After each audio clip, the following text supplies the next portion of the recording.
Las diferentes caras del miedo, parte 8. Arrastrarse.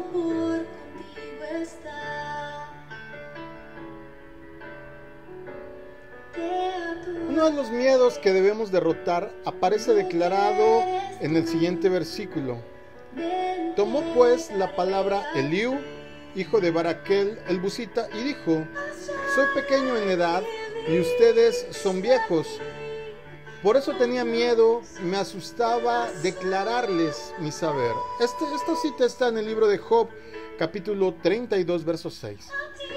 Notemos que la palabra que se traduce como miedo en este versículo es la palabra sakhal. Entre sus acepciones está arrastrarse, temer, gusano, miedo, serpiente.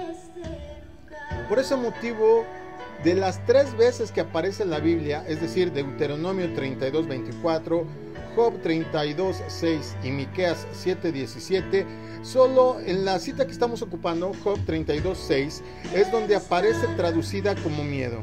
Analicemos un poco más a profundidad este miedo para poder derrotarlo. El diccionario Word Study nos enseña que esta palabra se utiliza para describir metafóricamente a un individuo que tiene miedo o a uno que avanza arrastrándose de manera lenta y con precaución. Si analizamos la actitud de Eliú, seguramente así obró.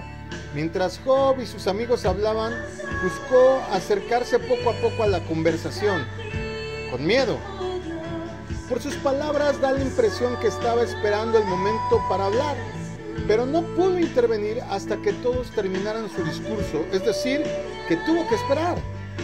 Vemos el contexto del versículo. Los amigos de Job están tratando de persuadirlo que le había venido la calamidad, todos estos desastres, porque miraban injusticia en él ante la santidad y la justicia de Dios, pues Job era nada y había pecado según ellos. Esta era una conversación entre personas mayores, muy respetadas por sus años y posiblemente por sus canas.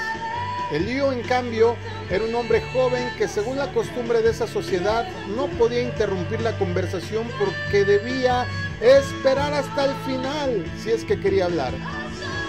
Esto nos trae a la memoria que también esta fue una enseñanza de las generaciones pasadas.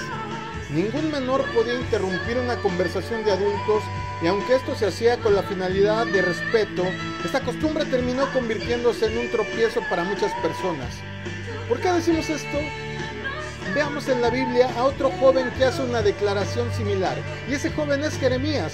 Él dice en el libro que lleva su nombre, capítulo 1, verso 6, yo dije: Señor Yahweh, mira, no sé expresarme, porque soy un muchacho.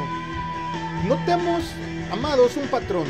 Al menos 2 jóvenes demuestran miedo de expresarse ante un público que los aventaja en algún aspecto. Y ahora trasladémoslo a nuestros días.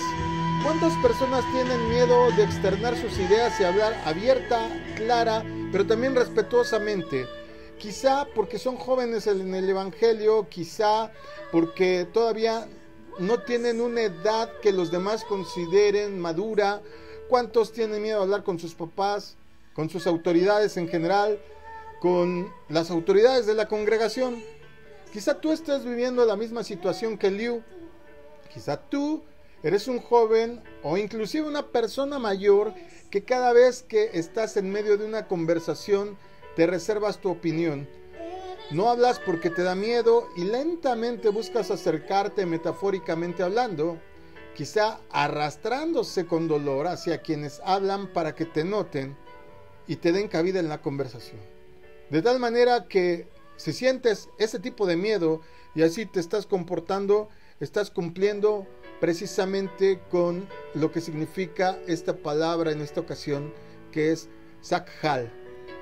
Si reconoces que estás en esta situación, esta es una oportunidad perfecta a través de esta enseñanza de ser libre. ¿Cómo vencer esta clase de miedo? Veamos. Al menos hay 2 ministraciones o 2 cosas necesarias que tienes que hacer. Número 1, tienes que recordar tu identidad. En el Edén había un animal que hablaba y que, utilizando sus palabras, incitó a Eva a desobedecer a Dios. La maldición que sobrevino a esa serpiente es que se arrastrara para caminar. E interesantemente, nunca más se debe pronunciar una palabra. Es como si al recibir la maldición de caminar sobre su vientre, también se le cerrara su boca para que no volviera a hablar. Este pasaje bíblico es muy importante para tu vida y para la mía. Si nosotros hemos tenido miedo para hablar, debemos de recordar que somos hijos de Dios, que la maldición que cayó sobre la serpiente no es para nosotros, que toda maldición es borrada de nuestras vidas con la sangre preciosa de Jesucristo. Por eso vino el Señor a salvarnos, no solamente para dar vida a nuestro espíritu, sino también para darnos una vida en abundancia, como lo expresa Juan 10:10. La segunda cosa que tienes que hacer es tener fe en la palabra de Dios. En algún momento todos hemos tenido miedo de hablar bajo determinadas circunstancias y eso nos ha impedido realizar de inmediato la obra de Dios. Por ejemplo, a Moisés el Señor lo llama para liberar a su pueblo y él argumenta que no puede hablar, que es tartamudo, ¿te recuerdas? Lo mismo le sucede a Jeremías. Ambos apelaron a su incapacidad humana, pero Dios les recuerda que eso se anulaba inmediatamente con la palabra que Él había dado sobre sus vidas. Por eso es contundente cuando Dios le dice a Jeremías que lo que Él mande, Jeremías tiene que decirlo. Entonces entendemos que esto no es una cuestión de si Moisés y Jeremías tenían capacidad, elocuencia o conocimiento humano. Era un mandato divino y eso los habilitaba al instante para hablar. Pero era necesario que tuvieran fe. Hermano que me estás escuchando, ten fe que Dios te quiere usar. Ten fe que lo va a hacer. No tengas miedo, no desmayes. Avanza en el nombre de Jesús y vence ese miedo, ese zacal. No con espada, recuérdalo, no es con ejército, es con el Santo Espíritu de Dios. Levántate, estás hecho para cosas grandes. Que el Señor te bendiga. Shalom.